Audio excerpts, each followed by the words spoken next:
Welcome back to Cohort W. I'm your Season 3 host, CW3 Susie Albert. And today is big news. Today marks our 50th episode. Huge thanks to the Warrant Officer Historical Foundation for creating this platform for warrant officer education and to share our oral histories. And a big thanks to you, our listeners. I get to speak to you today because of the incredible intellect and diligence of the Cohort W creator, CW5 Russell Hauser, and the dedication and brilliance of Season 2 host CW5 Leonard Momini. They clearly did the lion's share of these 50th episodes, so I am excited and looking forward to 50 more. Today for episode 4, to celebrate our 50th, we will work to demystify First Warrant Officer Company through their modernization efforts. I'm humbled to share the intent and guiding values of CW4 Docaser Bennett, the current First WOC commander, who is a leader I greatly admire. We'll also hear from CW3 Jeff Henry, a current TAC officer and the soon-to-be WOC's course director. They both will share insights for candidates on ensuring their successful transition through leadership development to W01, and we discuss the changes that may interest warrant officers who came through First WOC prior to our current modernization. So a little something for everyone. Thank you so much for joining us. And let's kick it off and hear from CW4 Docaser Bennett. Good afternoon. I am Chief Warrant Officer for Docaser J. Bennett, the First Warrant Officer Company commander. And my understanding, Ms. Bennett, is prior to you being the commander at First Warrant Officer Company, you were the senior TAC, and prior to that, you were also a TAC officer, or training, advising, and counseling officer at First Warrant Officer Company. Is that correct? Yes, that's correct. So for you as the commander at WOC as a larger institution, what has the commandant verbalized as his intent for Warrant Officer Candidate School? His intent was pretty self-explanatory as far as the task, the purpose, and the end state. Was basically to train and to educate and prepare the warrant officer candidates that are coming through the course for appointment to Warrant Officer 1. How have you adapted this intent at your level as the First WOC commander? So I've adapted his intent by mirroring his intent into my task, purpose, and end state. So that's simply by providing some effective leadership and mentorship to all of the candidates that come through the course. So we're looking at, on average, about 2,400 candidates will come through the First Warrant Officer Company. In a year? In a year, yes, that's correct. Ooh, that's incredible. So when it comes to effective leadership and mentorship, my understanding is that for First Warrant Officer Company, you have an operations cell and you also have a staff of TAC officers. That's correct. So I have set up as any other company out there in the operational environment. I'll have myself as the commander. I have an executive officer who is my number 2. I have a first sergeant. She is a master sergeant. And then I have an operations NCO who is a staff sergeant. And I have about 15 other TAC officers in the grades of Chief Warrant Officer 2 and Chief Warrant Officer 3. Excellent. And with 2,400 candidates a year, how many classes are sort of in session at once? Like how many classes do you have in-house at one time? Probably 3. So I'll just speak to what we're at currently right now. So as of today, April 1st, I have a total of 258 warrant officer candidates that's assigned to the company and that's spread across 3 different classes. So you talked a little bit about instilling and teaching effective leadership and mentorship to, at this time, 258 candidates that are currently assigned to First WOC. What, in your opinion, makes candidates successful when they come to First WOC? They mentally preparing themselves for that transition. So it's a combination of a few different things. Physical fitness, preparing physically, some of their leadership potential based off of some of the assignments that they've served in as a enlisted personnel, adaptability, just being able to adapt to the current environment, overcoming some of those obstacles. Effective communication is a really big one here because it's the candidate-led initiative where candidates are receiving right and left limits on how to execute a mission. It's important that they're able to communicate those requirements up and down. So communicating those requirements with the class leadership or identifying some shortfalls and being able to articulate that to the TAC officers are very important. Time management is another one. They spend a lot of time in academics, 8 in the morning till about 6 p.m. at night. And then there's still some other requirements that they have to do here at First WOC. So understanding the academics portion as well as the leadership development, that time management is going to pay off. And then last but not least will be resiliency, right? Just being resilient, understanding that this is a process.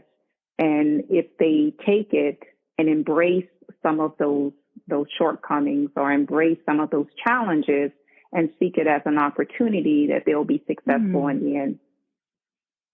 To recap what you said, you talked about mental preparation for the change that they're about to encounter. What do you think that could entail prior to arrival at First WOC? And this is a 2-part question. And what is that change that they're going through? So I would say, depending on the makeup of the organization, the majority, probably about 80% of the warrant officer candidates are selected, and they don't immediately attend the warrant officer candidate school. So some of them do get the opportunity to stay in their unit and continue to work. So if they're afforded that opportunity to do so, then link up with some of those other warrant officers that are in that organization or on the installation and get to understand what's expected of them as a warrant officer, the way that, warrant officers present information to the commanders, just understanding that officership that no one really talks about, and you kind of learn through trial and error. Yeah. And you talked about fitness, and I know that is the high level of physical fitness is helpful here, not only because they're testable events, but also because I think about 85% of our candidates are former NCOs, so they have years, if not like over a decade of time in the military and probably, an injury or two in there. And we like to see that they avoid injury while they are here. What resources do you think they could use to prepare physically to make sure that they can avoid injury and also they can, arrive with their best possible fitness? Well, a lot of the candidates, I would say probably about 80 to 90% of the candidates are very familiar with the Army Combat Fitness Test, with the exception of those street to seat, which would be those candidates that are never been in the Army before. They're basically graduated from high school, and then they decide that they would like to become aviators, and they come through the Warrant Officer Candidate School. So with the exception of those, and they're coming straight out of basic training as well, all of the other candidates are very familiar with the Army Combat Fitness Test. And that doesn't matter what compo, whether it's compo 1, whether it's active duty, reserve, or National Guard compo, they're familiar with that. So understanding what's required from them would help them in passing the initial ACFT, and that's just a course requirement. It gets you into the course. And then as far as sustaining that level of physical fitness, understanding the FM 7-22, which is basically for us, it comes down to our physical readiness training. Like, what do we need to do to make sure that we're proficient in that? And it gets into the eaches as far as each individual exercise and how to complete that exercise correctly. So it helps out in that aspect. So just familiarizing ourselves or themselves with that, I think will help out as well. Yeah, I think a little known resource is Chapter 7 of the 7-22, which actually gives you ways to prepare yourself against injury for a foot march, which is a requirement here. So I say that because I know that the last episode, the episode we did with Mr. Haynes, had a lot of that interest traffic of people, maybe prospective warrant officer candidates. And I say that to take care of your knees and hips and backs, right? There's the Army is an open book test, and we find that information in Chapter 7 of 7-22. So I'm glad you brought that up. For effective communication, you brought up that this is a candidate-led approach. And I know I've been hearing this term around the college. I'm not sure I fully understand this approach, so I would appreciate if you could not just educate everyone that's listening, that's a prospective candidate, but also me. Yeah, absolutely. So when the candidates arrive at HHC is a headquarters and headquarters company where a lot of the administrative work is done. So they do the in-processing there. We as a command team, myself, my XO, first sergeant, and the TAC officers get the opportunity to talk to the class, the incoming class, prior to their arrival. During that time, we provide them with a lot of information. It starts off with a operations order that's about 25 training days, and it outlines every single thing that they're required to do the entire time that they're here. We provide them with different procedures, just things that they're doing here while they're at first walk, their academic master calendar, so they'll have access to that so they can see what's happening in academics, so they can kind of balance some of those competing requirements and start prioritizing. So they get a lot of information while they're there. There's class leadership within that class, the candidate class leader, and then the candidate class sergeant. They are responsible for disseminating that information throughout that entire class. So while they'll have those two individuals will have all of that information, it's up to them to get with the class, those that are in leadership positions, and discuss some of those shortfalls. For example, 10K foot march. It's a big deal. It's a graduation requirement that every single candidate must complete that 10K foot march within a certain amount of time. So it's distance and time that's required. So if the 10K foot march is on a Monday, for example, that class leadership should have already discussed that with the class and identified any type of shortfalls. And if there are, bring that to the TAC team, and then the TAC team can point them in the right direction as far as where do you go to get this resource, or this is the direction you should be headed in. So how we've figured, as far as just planning and what's the best way to get around doing that is on a Saturday, the class leadership will link up. They'll talk about what we have planned for next week's event, Monday through Friday. They'll talk about all this stuff. They'll identify all of these shortfalls that they're seeing they can't make mission happen based off of competing requirements. Well, that Monday, the class leadership, the two individuals, that candidate class sergeant, the candidate class leader, will sit down with their primary TAC officer, and they'll just think, make sure we're on the same page. And at that time, they'll identify some shortfalls.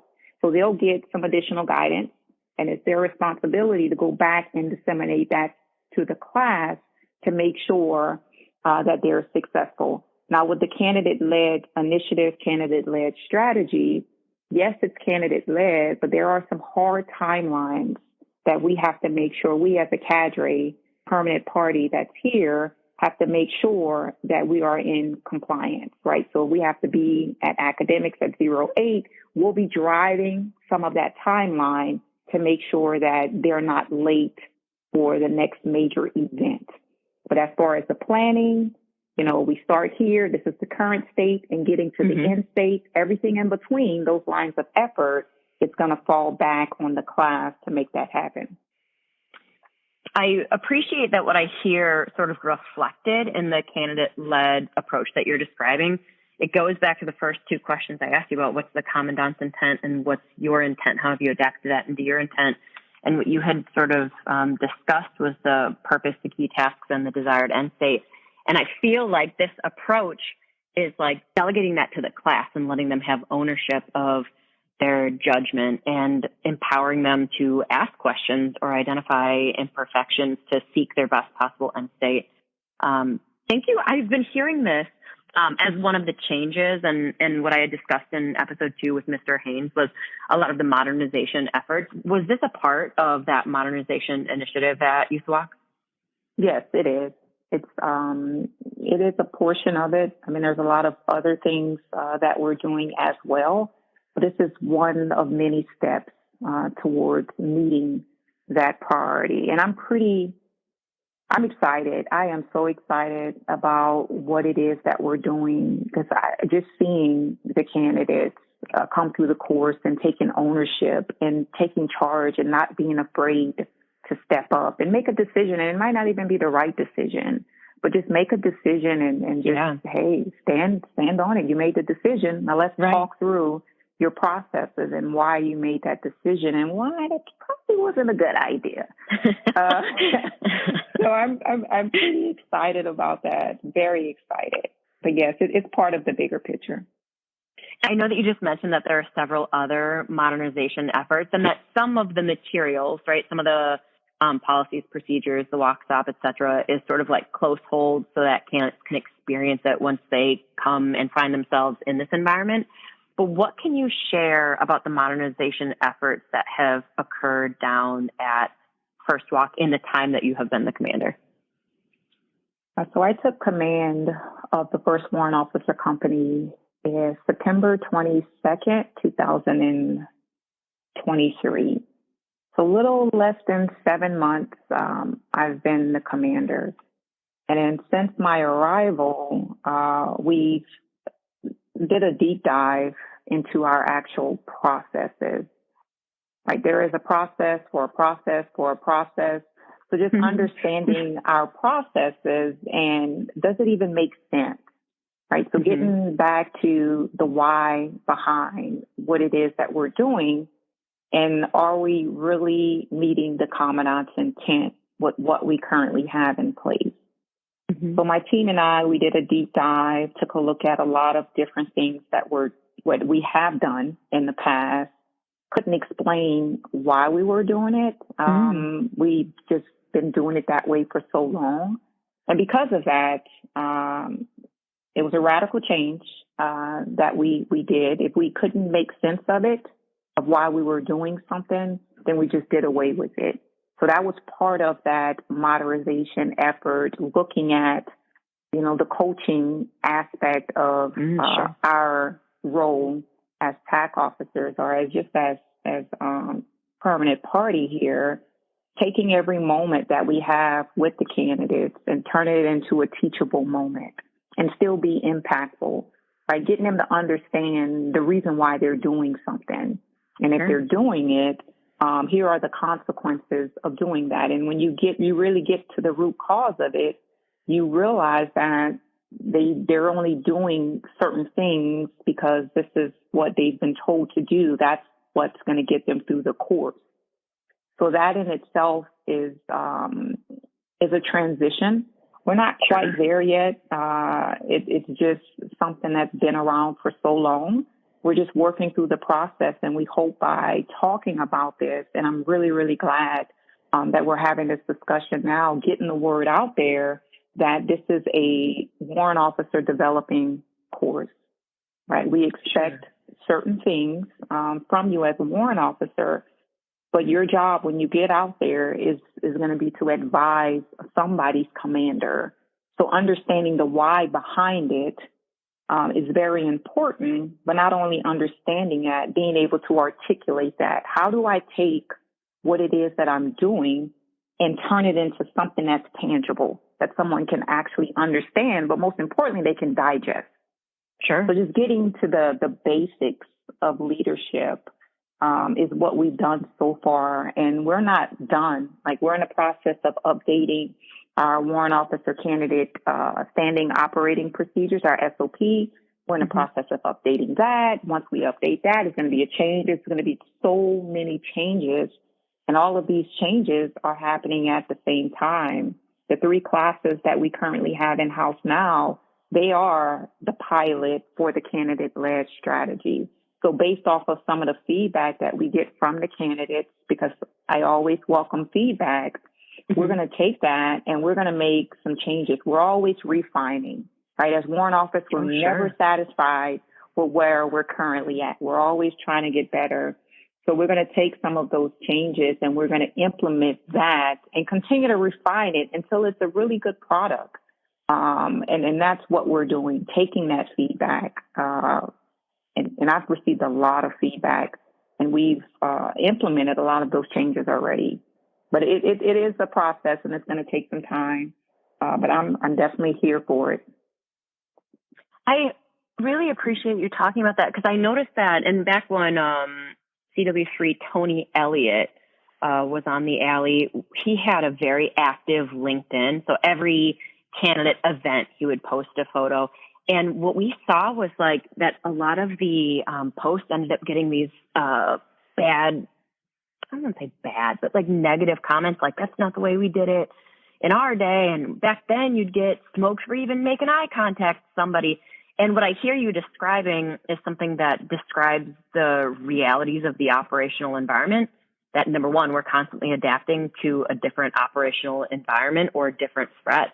And number two, because of that, we are always refining our processes so that we can create the most optimal product. And for First WOC, your product is the leadership development of WO1. So I appreciate that, because we have tons of feedback. I have seen tons of feedback on Facebook, on the WOC page, right, saying that they would never do pink shirts in their days, or they would never, have TAC officers smile in front of candidates in their day.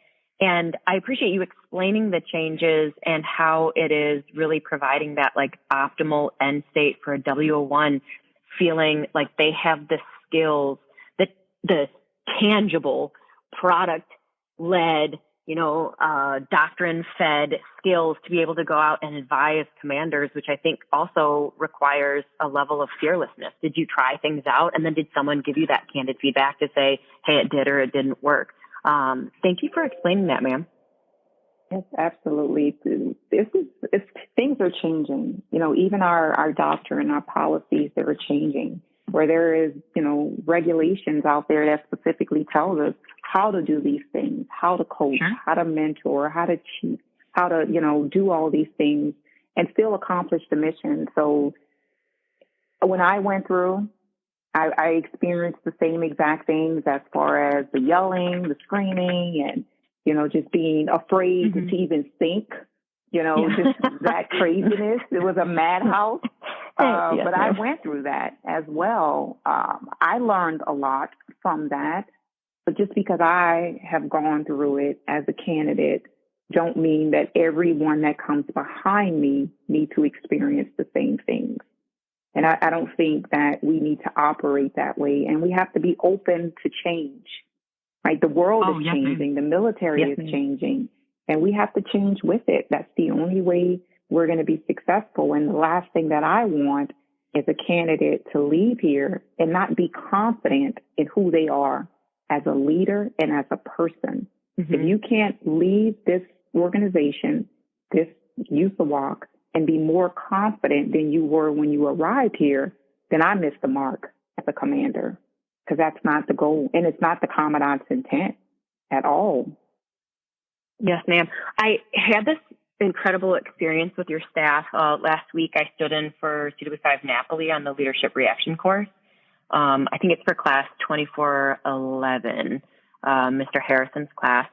And when I got to about halfway through, I saw Mr. Harrison and I said, man, this class is like crushing it. Like they were doing just great attitude, kind to each other, working as a group, really communicating effectively, using their time appropriately, just like so professional, but also using professional, humor, etc., to sort of bond with each other. And I told him that I was like, gosh, this class is awesome.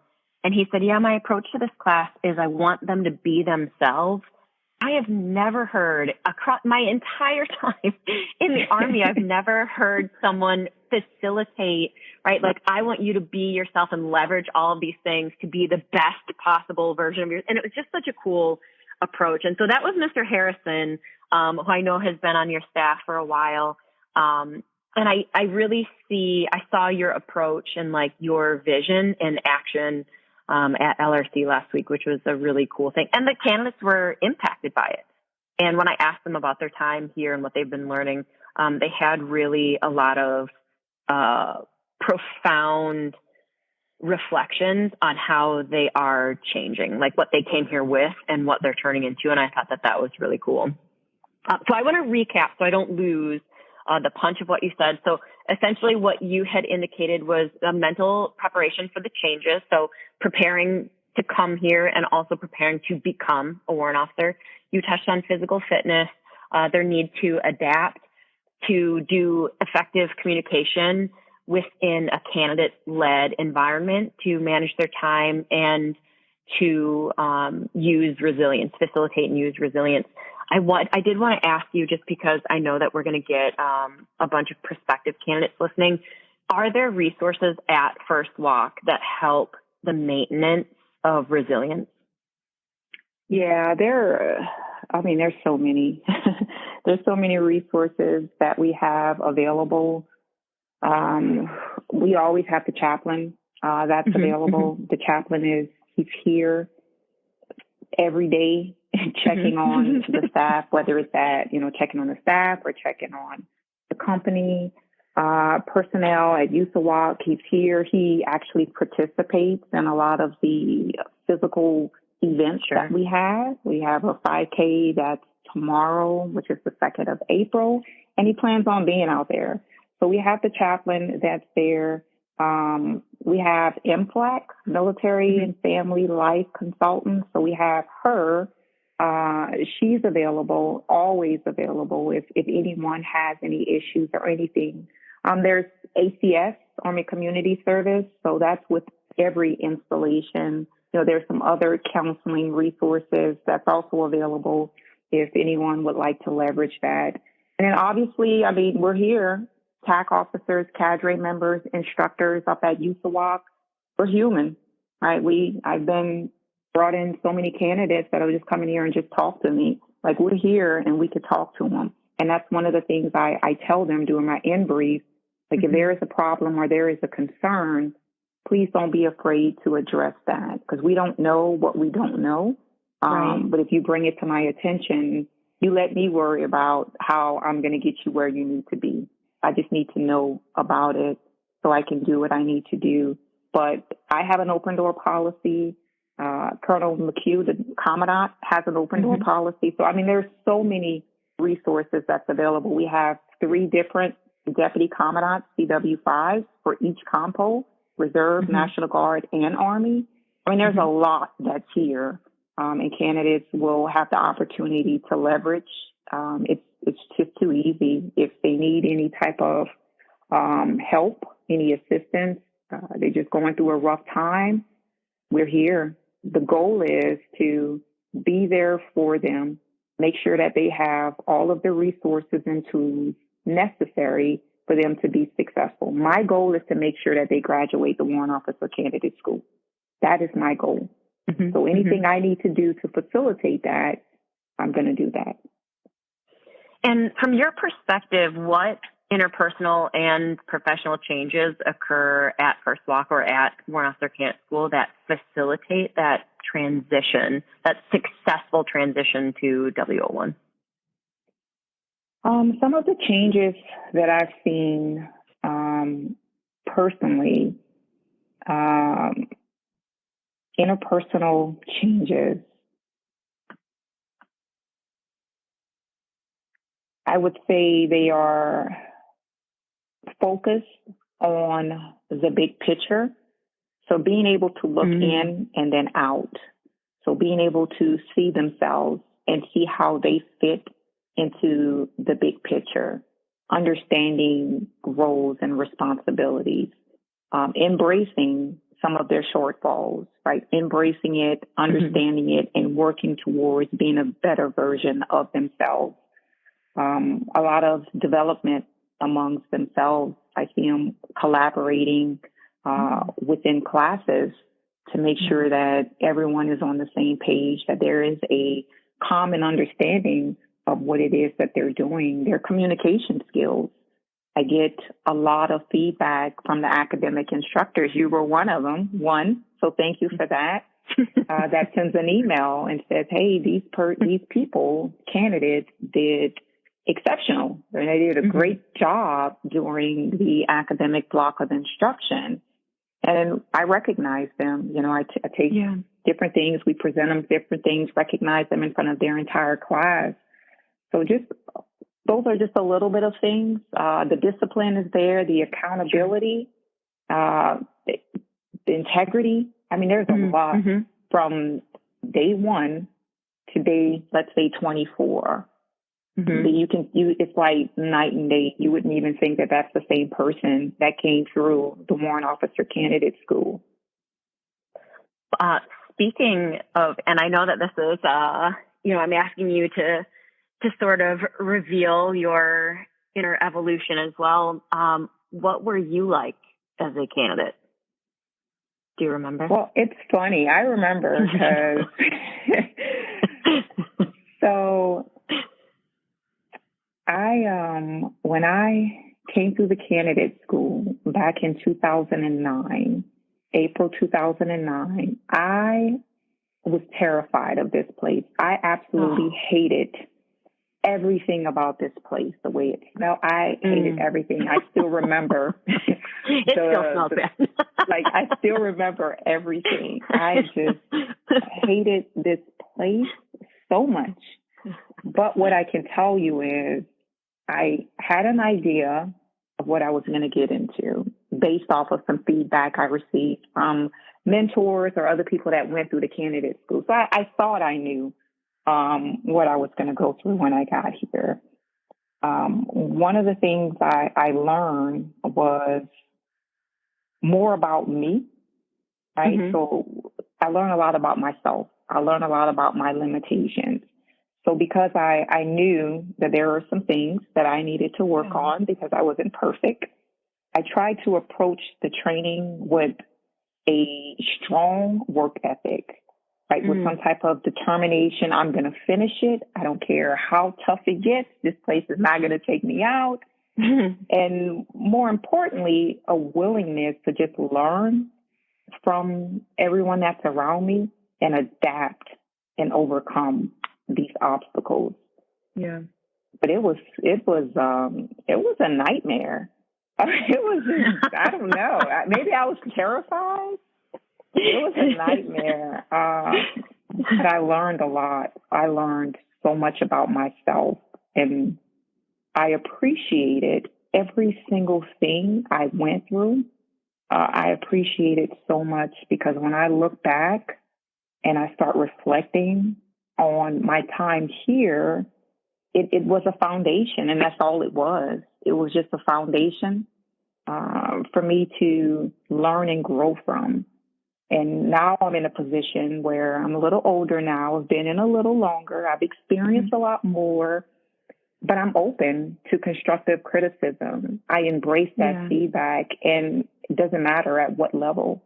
So even from candidates, what do we need to do to get better? Like, I'm not tied to anything because it's not about me. It's about the organization and how do we make the organization better.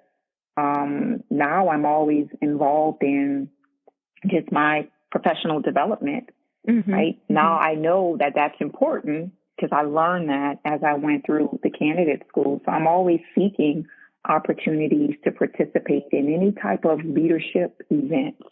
That one, I can interact with other leaders, or I can share some of my knowledge, or I can learn something from somebody else. And most importantly, I have this growth mindset where I'm never satisfied with the status quo. Now, in my mind, good enough is the enemy of excellence, right? So if I'm always saying, oh, this is good enough, this is great, this is good enough. Well, if it's good enough, it'll never be better, right? And as leaders, as professionals, we are the steward of profession, right? So it's our job to make it better, whether it's good enough or not. We want to make it better for the people that's going to replace this. So I'm always looking at new responsibilities. Doesn't matter where I'm at. I always volunteer for challenging assignments because this was a challenge for me. And I feel like if I can get through this, warrant officer candidate too, I can handle anything that comes my way. But yeah, I enjoyed it. I didn't like it going through it. So let me be very clear. I did not like it. I did not like going through the process, but if future warrant officer candidates trust the process, trust the process, right? I say that I'm very strong about that when I say, trust the process and enjoy the journey and not focus so much on the final destination. They can learn a thing or two. Yeah, I really appreciate that because I know that, not a lot of people are like clamoring to be like, oh, I can't wait to go to WOC, right? Like we sort of know it's like a necessary transition point. And what I feel like sometimes we see in the Army, and back when I was a coach for a decade, what you see with like training days, right, is that people are like almost approach it like it's like a punishment, right? But what I hear you saying about the modernization efforts is that it exists to make them stronger. Like there's not this adversarial relationship between them and the cadre. You want them to be successful, so you've designed processes to get them to that place. And it's like you're their training partner. Like that element that every single day, like, is in the grind. And I can attest you are an incredibly present leader, but you are grinding with them on the foot marches, with them on the 4-mile runs, with them out at land nav. Like you go through the grind with them to build that trust and to ensure that this end state for them is applicable to going forward as effective WO1s. And that is a huge change I have seen. I also have learned something from you, if you don't mind, in the 7 months that you've been a leader and the commander of there. I've learned something critical from you, if you don't mind me sharing. Oh my God, don't embarrass me. Don't embarrass me. So when I was a candidate, I was one of those candidates. And I know, right now, I feel my skin crawling because I know that CW4 Patrick Rowe and soon to be CW5 Willis Allen are probably listening. They were my cadre members. I was a monster when I came through, just like very different. I've engaged in a lot of interpersonal growth since then, so I wasn't this refined leader that you see before you today. But I was one of those candidates where, like, I had from a background that had demanded a lot of toughness of me. And so I would say things like empathy, like, well, I just don't have empathy, or like tact. Yeah, I don't have tact, or like, that the truth, the truth doesn't matter how you package it. It just matters that you tell the truth. And so I had a very glaring lack of tact and empathy. And Mr. Allen and Mr. Rowe were kind enough to let me know in no uncertain terms that I needed to work on that. And when you arrived here, those things come so naturally to you. And so I was reflecting, since, you and I sat down last September and October when I moved over to academics, and the way that you had approached me, it made me realize, and now I actually share this with the candidates that I teach in the classrooms, that, like, could you imagine if when I'm referring to the attributes and competencies, I said, I just don't get results. Like, yeah, I just don't have character.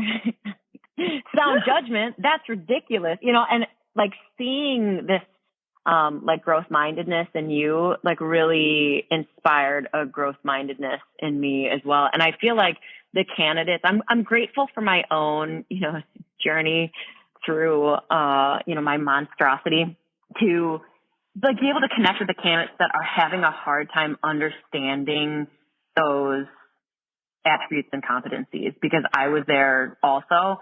And I'm grateful for the leadership that you've instilled down at First Walk, because you make it look so easy to like grow and learn and to be all of those things all at once. So I do want to say that for the prospective candidates that are coming through, they will receive so many lessons from you in effective leadership and mentorship, and I'm grateful for that as well. Oh, thank you so much. I appreciate that. We're their biggest cheerleaders, right? I don't know what they're hearing out there, but my entire cadre, youth walk, we want them to succeed. So we're out there cheering them on to make sure that they succeed. So thank you for those kind words. But we're here for them. Just come through. You'll see. It's not the same. And we are here to make sure that you get the opportunity to go out there and be all that you want to be, whatever you want to be. It's up to you. We're going to make sure that you get there. But you have to take that first step. You have to come through the Warrant Officer Candidate School and see things for yourself. Thank you so much for your time today. And I know that they value the time that they get once they arrive here. They get, tons of time listening and learning from you. But I know the candidates that are on their way here, right? You mentioned that like 80% of candidates don't come immediately, or prospective candidates don't come in immediately. And so giving them something to look forward to or learn or research, and giving the tips and tricks that you gave. Thank you for giving that gift to them so we can sort of fill that time with that productive transition right before they actually arrive to the school itself. Okay, yes, absolutely. And anybody that's out there that's a future warrant officer candidate that I will see you during my time here, please stop by and let me know that you heard the podcast and that's why you're here today. Let me know that. That's wonderful. You're doing an amazing job, so please keep it up. Thank you so much. Thank you, ma'am. And again, thank you for so much of your time. I know that you're busy.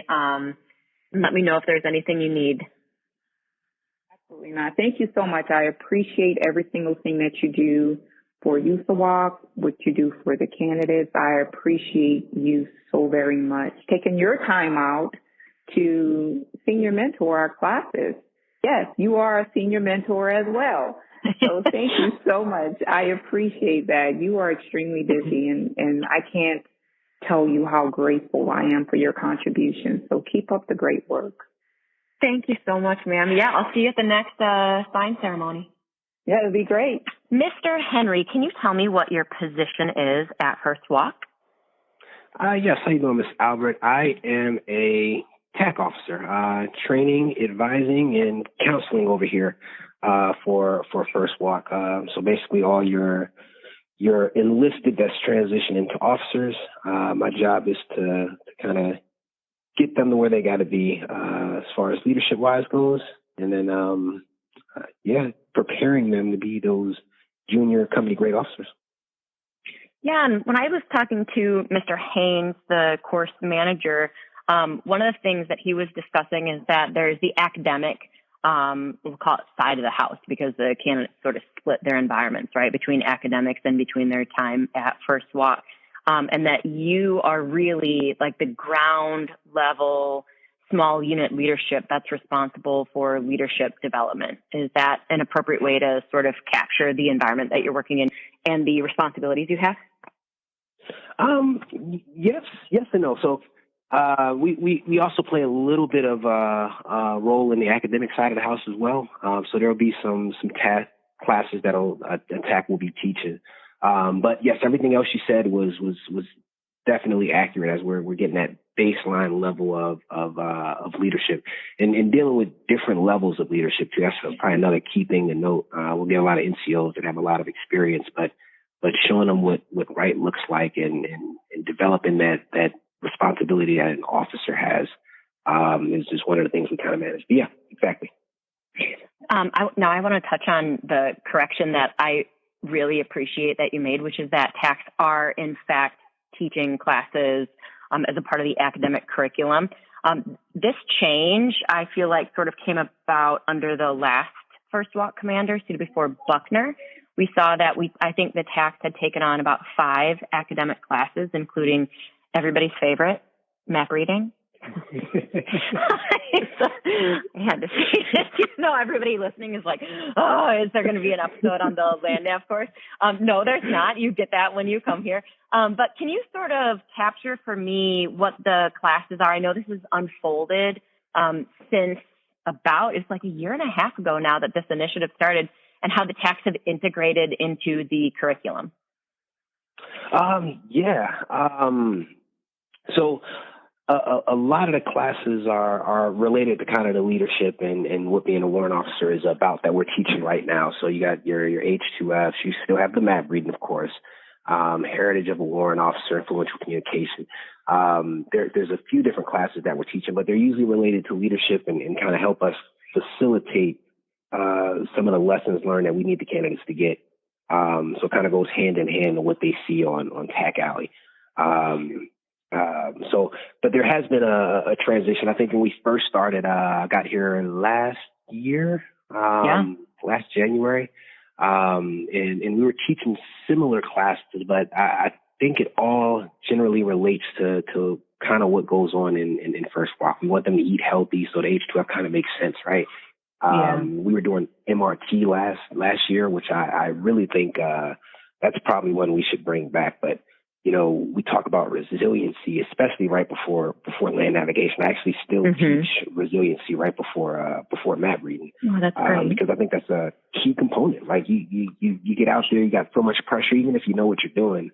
You just put so much pressure on yourselves. This is a very important life-changing event for a lot of these candidates, and they put so much pressure. So MRT. Is something that we used to teach, and so those things really haven't gone away. They kind of got rolled up under other courses, but I think it's important. I think it also shows a different side of a TAC officer, and I think the placement of the classes is good. I mean, we're knocking them out those first few days, and I think it puts the candidates a little bit more at ease when they see us in that kind of environment. They come over on bag relocation day, and they're instantly in an environment where, they're going to meet the standard, right? And they're going to get called on it when they don't meet that standard. And that's a big of a shock. Some like, it's like a shark attack, but it's not. It's not really. It's just, we're telling you, hey, you're not doing what you're supposed to here. Let's get this fixed. But I think it really puts them at ease, the second and the third day, because they see us in another light and they understand, like, hey, we really are here to help you develop. That's what it's about. So I think it's really good placement of the classes. I think you brought up a couple of things that I definitely want to touch on and sort of demystify when it comes to First WOC. And talking about H2F, which is that Holistic Health and Fitness Initiative, and also MRT, which is Master Resiliency Training. What I experienced when I was down at First WOC until recently is that necessity, and like teaching the necessity for a warrant officer to adapt. So to be able to delineate between what is stress and what is fear. And I mean that for like the candidates who come to this environment, which is, since we have our own SOP, we have our own like rules and regulations, right? We're asking them to come into sort of an unknown environment. Or maybe, let's be honest, like there are a lot of rumors. People who have come through WOC previously, put online and like to sort of spout as a credibility statement, which for everybody it is an important transition point in their career. So I don't blame them for wanting to talk about it. But I am proud that some of the changes that I have seen in the institution over the last like year or two is really like bolstering or facilitating that adaptation for candidates to interpret their operational environment and then change their own behaviors, or like even just learn and grow and express themselves in a way that is effective for that environment. And so I appreciate what you're saying about TAC officers really leading the way on that. So like, having the students come in it's stressful on that first day with bag relocation, et cetera. And then they see you teach them and show them resiliency and show them intellect, right? And communication skills and all of those things. Is that a change that you've seen? And you said you've been here for a year, right? Yeah. Yeah. Do you feel like you've seen that? I do, and and again, even when I first got here, we were teaching a lot of the similar classes, but I still think there was just the environment was just slightly different back then. To where more, I really think it's always been about development, but we put a lot of extra focus on that development. I'm trying to really build those relationships earlier in the course, and I don't know if it's because I've been tagging longer, but I think it's key to build those relationships early and start identifying how you can help this candidate and giving them those lessons and watching them put them in practice. And that's the other big piece of what we do as tag officers. They get the stuff in academics, but hopefully there's opportunities for them to put that in practice. And just like you said, when you're adapting to that new environment, resiliency is key. And that's something I could either talk about, in my counselings, on my brown bags, as they get ready to adapt. But that we only have 5 weeks, so building those relationships early and identifying these things early really helps build a solid foundation for most of the candidates. We can't. Sometimes we don't get them all. There's some quiet ones, but we really want them to leave here with that foundation of a foundation to continue to build upon. Excuse me. Well, I certainly think that is necessary to build relationships, especially when you are in, and I know you specifically, right, really value the mentorship element of what your position provides. Can you speak on that a little bit? Yeah. So, I think that's probably the most important thing for me it's what's important to me as a warrant officer is that mentorship piece. I honestly don't know why that is, but that as a warrant, I think that's one of the main things that we do. And I brief this to all my classes. You should always be trying to mentor. As leaders, we take care of each other, and mentorship is a big part of that. But in order to get to the next step, being able to share that knowledge and getting ahead on in my career, I'm a little over 20, but being able to pass that off to somebody and the candidates here at WOC, they're so young in their career, and to be honest with you, they're the ones that's at W1, W2. They are where the rubber meets the road, and they're really the ones making change. I might see something from a strategic standpoint and start pushing it down, but they're really the ones making change, and having the opportunity to talk to them about that and help them grow and get them started on the right path, setting the right example, and showing them what right looks like. I think that's more important than anything else. Of course, we want to stick to our standards and everything, but we're showing them, hey, this is what you should be building towards.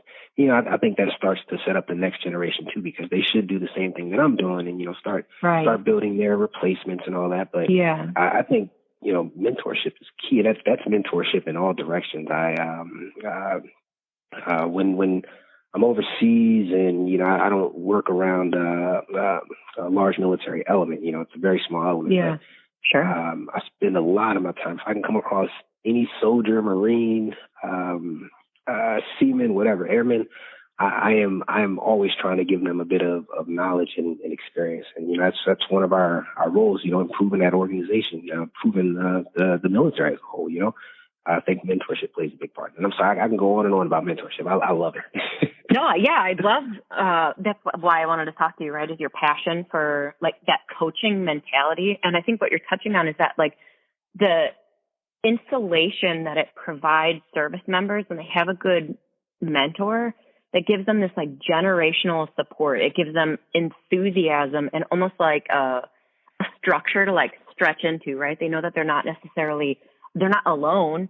but they can lean on somebody who can help them, whether it is something relating to resilience, right? Becoming a new version of yourself, which we do as leaders over and over and over through significant emotional events or changes of assignment or whatever. We're constantly in this reinvention and trying to, like you keep saying, like meet those standards, but doing it in a way that's like authentic to us and that is character driven. Yeah.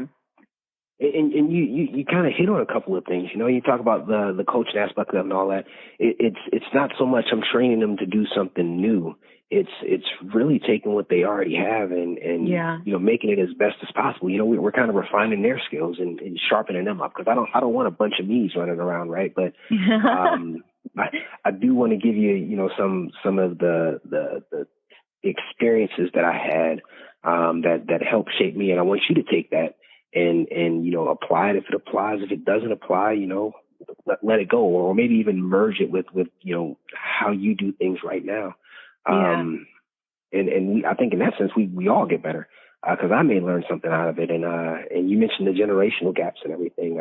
I definitely don't expect them to do it like me these days. Yeah, sure. Analog? That would be, if they did it my way, it would be completely analog. They never check their email. Exactly. But it's good to see them, how they combine that. And when we talk about the use of technology, and they learn about this in academics and stuff like that, how academics kind of evolved over the years and how they support, you know, the different roles in war. But to watch them merge some of those things, and you know, we talk about the innovative integrators, you know, to see that in action. You know, how are you going to take the technology that we have, combined with the mission that we're giving you, and taking my experience of how I did it before that technology, and let's put it together. And getting to the why. I think the other portion when it comes to mentorship is being able to convey the why. I think a lot of times that's really all somebody that you're mentoring needs.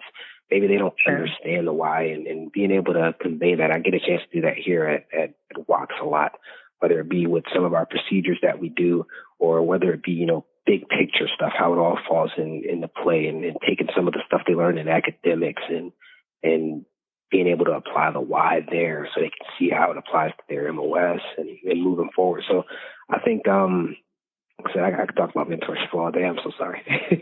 No, don't be sorry ever for that. Certainly not to me. I think that when you were just talking, you know, that doctrine like is burnt into the backs of my eyelids, but I was really thinking that what you were conversationally explaining to me, and again, you know, I'll always come back to mission command, is that like the why is really the pathway from the commander's intent to disciplined initiative. Like, how do you get them to connect with that duty of disciplined initiative? Like, how do you let them own what's in their corner of the universe and innovate and be creative and be authentic? And I think that what you really are talking about is the empowerment, which I know to be authentic in your specific leadership style. So I do want to ask you, Jeff, if you have thought about it. I don't know if you have, beyond what we have talked about already, been able to kind of nail down your own personal leadership philosophy. But if you wanted to share that, I know that we would all love to hear it. I think mine is kind of still evolving right now. If you'd have asked me a year ago, it would have been something similar to focusing and accomplishing the mission, taking care of your people and improving the organization. Nothing major. But I like to give my time again. I've dived so deep into mentorship these days. But it really boils down to, as long as you're taking care of your people, they're gonna take care of you. And and we're gonna get after the mission together. But I got a couple of things that I got to do to make sure I'm doing what I'm supposed to, like understanding what that mission is, understanding the doctrine, understanding how to get things accomplished, right? So they're going to put that trust in me and follow me. I better make sure I know what I'm doing. But right now, I think it's evolving. I'm learning a lot from the candidates, getting a chance to hear their leadership philosophy and getting a chance to see how I need to change mine, you know? before I would have went in, and I don't really have a style that I need to adapt to, like change my leadership style when it comes to certain candidates. But now that's changed, So I'd say it's still evolving, but the number one goal is to get the mission complete at the same time taking care of my people. Yeah. I think that that's beautiful, and that's what we all should be doing, right? We sort of see that when things get stressful or we have competing priorities, right? It's sometimes the easiest things become the most difficult things. But I love that you're leading not only classes, right, teaching classes, but teaching leadership with that collective mentality. I wanted to hit something that you had said. I mean, you always say these wonderful things, but you talked about the disciplined initiative, and that's really one of the things that we're trying to get at here at WOC. And I'm testing the waters here each class I get into, but getting the candidates to understand their left and right limits and making decisions within that. I think it's key, and a lot of times we don't see that happen till like the last week. And I think in the last week they just kind of lose interest. They just go for it at that point. Like, what's the worst that can happen? They're not gonna let me graduate. But if we can get them to that point early in the course, and that's something that we've really been focusing on lately, is letting them know, hey, these are your left and right limits. Yeah. Make that decision. And I had a really good conversation with the last class. NTOs want to make sure they do it within, the scope and direction that was given to them exactly. And it's like, well, you got the task, make it happen how you want to make it happen. What you can do and what you can't do. Don't be afraid to make that mistake. What happens is a lot of times you get candidates asking questions of, well, can I do it like this? Or can I do it like that? Or can I do it like this? And I'll sit there and answer those questions. But now, as I proceeded more and more into this assignment, it's like you can answer these questions for yourself. I don't go back and ask the commander if I could do it like this, do it like this, do it like this. I make the decision.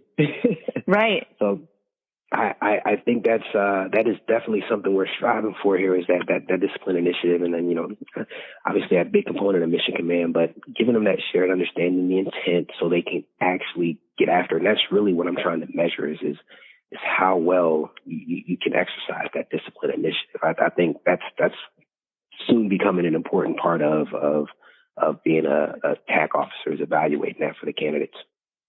And I really love, and I don't mean, I'm not selling FM 3-0s. I just want to let everybody know I don't get any cut of however many times I bring up the new FM 3-0. But Chapter 8 to me was such an exciting, and short, it's only 9 pages. It's such a palatable chapter because it's like, I think that when we talk about leadership development, right, like we can look at the doctrine and be like, okay, 6-22. Right, our leadership doctrine, FM or ADP, it says, like, these are the things I'm supposed to be. And also in ADP 6-22, we see things that you're not supposed to be, right, when it falls under one of the 5 categories of counterproductive leadership. And then we see things like, I think what helps you actionize those attributes and competencies really is mission command, because it tells you, like, hey, you need to be really, really good at your job, help other people do that, especially as a warrant officer, so that we can trust each other, so that we can layer in some doctrine for shared understanding, pursue the commander's intent, which is communicated through the flexibility of mission orders, so that we can, use our disciplined initiative, and then also help to advise risk acceptance, right? But Chapter 8 specifically helps, I feel like, us that are in a mentorship phase right now say, like, hey, you have to do training. You have to do training so that they can try something and you can give them feedback, whether it's formal counseling, informal counseling, and AAR, right? Like whether you're standing over them, training with them, right? No matter what type of training and feedback you're giving, teach them to be fearless in executing that judgment, right? Their intellect, and don't dictate what to think, but teach them the parameters in which they must operate to be like legally, morally, and ethically sound. And that's a hard thing. I think that's a really hard, not to go on my tangent, but that's a really hard thing in our generation after the GWOT, after all of our CT, our counterterrorism, and our COIN, our counterinsurgency actions, is to let go and let someone try something is scary, because we know sort of like the ramifications of not doing it exactly the way that we have proven to be successful led to, like accidents and led to, potentially deaths and I think that a lot of us are really informed by that fear, and to break away and not be a fear-based leader, training up the next generation of fear-based leaders. I think that WOC is a really beautiful place to start doing that, because it being a warrant officer demands innovation from us, right? And that's what I'm like excited about what you said. I'm sure you can hear it in my voice, but I'm excited about what you said, because I think it's like such a beautiful way that we have to confront, in an alignment with your own leadership philosophy, we have to confront that perfectionism that brought our generation of warrant officers to this place where now we're trying to like overly control. And it's sort of kneecapping that discipline initiative of the next generation. And so neatly tidying up your themes of generational support, mentorship, evolving in ourselves, building relationships. I do want to ask you 2 final questions. Number 1, what is something that you have learned from a candidate? You said that you have developed some of your leadership philosophies through just like being able to hear them and where they're at and what their experiences are and what their ideas are. Can you share anything that you have learned from a candidate? I've learned, and this is not necessarily from one candidate, but empathy. Yeah. I've learned how to balance empathy from candidates, for one. And going into it, I tell you, I was a very empathetic person, and then I realized I wasn't. Then I was overly empathetic, and trying to balance that with leadership is tough, and to truly understand what somebody is going through. I can't look back and think, how was WOC for me, 10, 12 years ago? What was I thinking at that time? But being able to balance that when it comes to empathy. And then I guess I would say the how can I put this?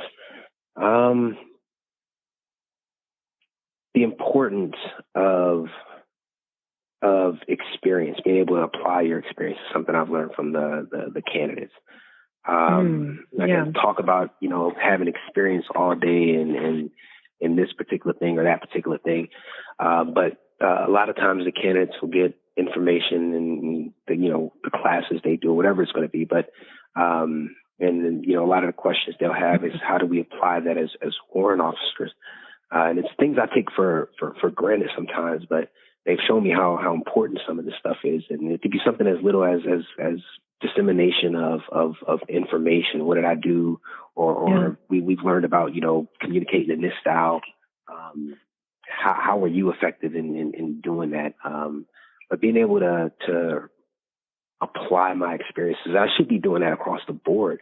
We get someone else's experience in a book, right? And how are we going to apply that to how we're doing our job? It's made me think a lot about that and figuring out how I can truly apply my experience so somebody else can get better. So I learned the importance of that. I really got that from the candidates. I had one in a few classes ago. I gave him an answer and he didn't like the answer, and he was like, "What I meant, sir, was," and he gave me, an example of how he applied, the experience and of something he had learned, and he just broke it down for me, and I was like, "Oh, that's easy. I can clearly do that." But then he showed me the importance of it and how he would take that and apply it to his MOS. I think we're talking about like OERs or something like that, and what we should be looking at in writing those OERs, and how I handled conversations with my senior rater when discussing what my senior rating was going to be. But I didn't think anything of it. The way I told the story and the way I relayed my experience. But I think that's another big component, is being able to do that.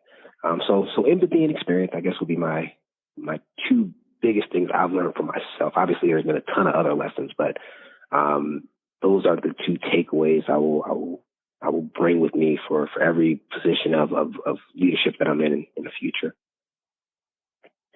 I love that. And do you mind if I share mine? Yeah, please. I hope you do. I feel like we don't talk about this probably enough as a staff, and I don't think even if we talk about it, it ends up being internal conversations, and the candidates and prospective candidates don't end up hearing it. I also have too, and there are ways that it's like a candidate has said something that's like challenged me as a leader. And in one, I was doing a brown bag, which is just like a mentorship session. And we were talking about like, hey, what's your top value and what does that mean to you as a leader? Because, you know, some people, you know, like courage and some people like prudence, and sometimes you see those two at odds, right? And everybody's going through and everybody's like loyalty, you know, family, honesty, intellect, right? We sort of hear the same ones cycle, which are great. All of those are great. And then it got to the last candidate and he said, the beauty of impermanence. And it like changed my life. And like, I don't say that like flippantly, you know, to be like, it changed my life, but I realized that I have been holder honor to things like my own mistakes, my relationships with colleagues. I don't like change, and I haven't necessarily embraced change across the spectrum of my career, my experiences, me as an individual person, that I have been one to really try to control things. And when you said the beauty of impermanence, like you have to sit in these moments and be like, dang, like this is beautiful right now. And it's beautiful because it will change. It will go away and it will become something else. And that has seriously in the last year completely changed the way I approach even things I experience in like my personal life. And I've had a little bit of a wild year. And so I was really grateful to have that to put into my toolbox. And the second one is I had a candidate who made a fairly significant mistake. And I was like, yeah, I'm going to, you know, like get them, you know, like this is ridiculous. And they knew better and they're smarter than this and they're whatever. And again, it was like a fairly significant breach in policy, but not an ethics-based one, right? And so not an honor code violation. And so when I went to her and I was talking to her about it, I found myself in this place I'd found myself a million times in my career, which is making character judgments based on an action, right? So equating a behavior of hers to her entire person. And in the middle of this, I literally had a commander's probation memo in my hand. And I was getting ready for her to sign it. And I was like serious about it, you know? And when I was talking to her, I was like, oh my God, like I have the power to rehabilitate this action. And I saw this like fear in her that indicated that like she truly knew she had made a mistake and that it wouldn't happen again. And I was like, why am I making entire assessments about a person, like their character, their values, their potential, based on a mistake? And so it caused me to really question what my role is in the mentorship process. And if I am a leader, then how am I facilitating that change and giving her an opportunity to leverage all of those amazing things about her? She really was an amazing leader, beyond letting one thing define her. And I realized that I have been probably overly critical and judgmental across my career. So that was a lot of interpersonal growth for me. I was like, oh, dang, what am I? Oh, okay. All right. I needed to be the leader that like she deserved, right? And a lot of other people deserve, because I've made mistakes and people have treated me with respect across my mistakes. And those really are my greatest mentors. And so I had to grow here too. And I think we all are working on that, right? That adaptation and that mentorship and that evolution, as you put it. Yeah, and it's you know, we're all developing at all times, right? And I think that's one of the benefits I see, you know, here at the college. Like everybody is trying to get better. Everybody is sharing their knowledge, their experience, to grow, and we're all growing as leaders. And and I've definitely had a couple situations like yours where you really got to pull back and think like, all right, you know what, this candidate, let's see how deserves better. What life looks like. Yeah. That's really all it's about. You know, we're not gatekeepers here or anything like that. Our number one job is just develop you into warrant officers, develop candidates into warrant officers. Right. And I want everybody to be successful. I want 100% goals across the board, right? Right. Still working on that for land nav. I haven't got there yet, but we want everybody to be successful as possible. And I think Sure. that's throughout the college, whether you're on the alley or there. But I'm just like you. You know, those are some of the things I had to learn. I think that I think this assignment itself kind of really brings that out of you. And one of the things that will forever stick with me now is the beauty of impermanence. I mean, you always say things that just really make me think, but that one got me for real. I'll be thinking about that all day. The ownership isn't mine. And to be clear, I'm co-opting every single day. Speaking of, getting everybody to a place of being successful, what advice, and I said I was going to ask you 2 final questions. So this is my last one. What advice would you give? There's probably 4 more after this. What advice would you give a candidate to sort of meet their own potential or to be successful at WOC? Prepare. And as simple as, it may sound actually complex, but what I mean by prepare is you understand what you're getting into. So for your academics, you are prepping for each class, you're participating, but you won't be able to participate unless you're prepared. Same thing with the physical side of what we're doing here at WOC. Prior to you getting here, prepare. That's really what it boils down to. I'd say the physical preparation beforehand, and then once you get here and you're getting your schedules and you know what academics is going to be coming up, actually taking the time to read those read-aheads, your student handouts, and participate. I think that's how you'll be able to lock the information in. With every class that we have, one of the last things I ask is, how much of this are you really going to retain? It's a serious question because, you're back-to-back classes. So much is happening in 5 weeks, and, tax are throwing all this leadership stuff at you. And so how much are you really going to be able to retain?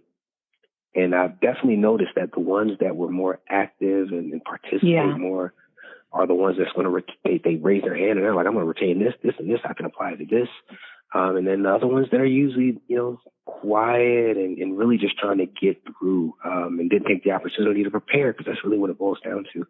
And reading ahead, they're not going to retain a lot because, they're getting that lesson for the first time, and it seems like it's just being thrown right at them. Sure. So I would definitely recommend physically prepare before you get here. Make sure you're good to go. Obviously, not asking you to exceed any standards, but got to be able to pass that ACFT, be able to get that 10K ruck march, and you should have no issues. And then once you get the academics and once you start having your counselings with the tax and everything like that, prepare yourself, read ahead, try to apply some of those things. I guess that's a 2-part. So prepare and then try to apply. Yeah. Well, I think sounds like a recipe for success to me. Noticed that I'll add a third. We want to hear feedback, right? Like any institution that is constantly in its own evolution. We want to be effective for candidates. So like where they see, they can provide feedback to, and also eat the meat and spit out the bones. If something is imperfect, don't allow that to take away from like who you are becoming, but rather like take a note of it and toss it on an AAR, right? Rather than say, well, I have less buy-in for my own evolution, because the Army, right? Like every experience, every school will not be tailored to every single person that is in that school, just like every AOR is not going to be, every deployment might not be your strongest deployment every single day, but can you eat the meat and spit out the bones? We definitely want to hear. So for anybody who is listening, we've been talking with CW3 Jeff Henry, who has been attacked. And if I understand correctly, you have not only been attacked for a year, but you are also moving on to be the WOC's course director. That is correct. I'm getting ready to move in that position next month. I am currently on my last class, but I'm looking forward to still working very closely, obviously, with First WOC, and hopefully we continue to make these changes. You talked about that feedback, and I will tell you, I don't think I've ever been in an organization that has made more changes in this period of time, based on the feedback. Right, we're continuing every single class. We're trying to get better. And we're definitely listening. So looking forward to doing that. And hopefully being able to influence some more of that change once I get up to the college. Well, I definitely look forward to it. And you'll be a little bit closer to my office. So I will probably stop by and ask you all the additional questions I didn't ask you today. Thank you so much for your time and for your insight. Anytime. And for those that don't know, Miss Albert is probably one of my most favorite people in the world. She has the best conversation, and I always leave every conversation after I talk with her. I either learn something or I take away something I really need to think about. And again, I got something I'll be thinking about the rest of the day. So I appreciate you. I appreciate all the support, and I think it'll be great now that I'm within walking distance. Yeah, thank you so much, Jeff. And again, thank you for your time. I know that this went like double what I promised you, but thank you for sharing all of your experience and all of your insights. And I'll see you later today. All right. Thank you again. Have a good day. All right. Thanks. Bye. Bye. Thank you for sticking with us through a longer discussion to celebrate our 50th Cohort W episode. If you have any questions or feedback on what you want to hear more of this season, please email warrant.officer.history@gmail.com. As always, for updates and information, please visit the Warrant Officer Historical Foundation at warrantofficerhistory.org. As we come to a close today, I certainly want to acknowledge Al Curving, the incredible contributions of Bob Cooper that brought us to this point, and of course, Pete Hill, all of the board members and all of the members of the Warrant Officer Historical Foundation. Thank you for your support. Thank you for enabling us to capture all of these conversations and ideas, to learn from one another, and to make our cohort stronger. Thank you so much for listening, and we'll see you next time.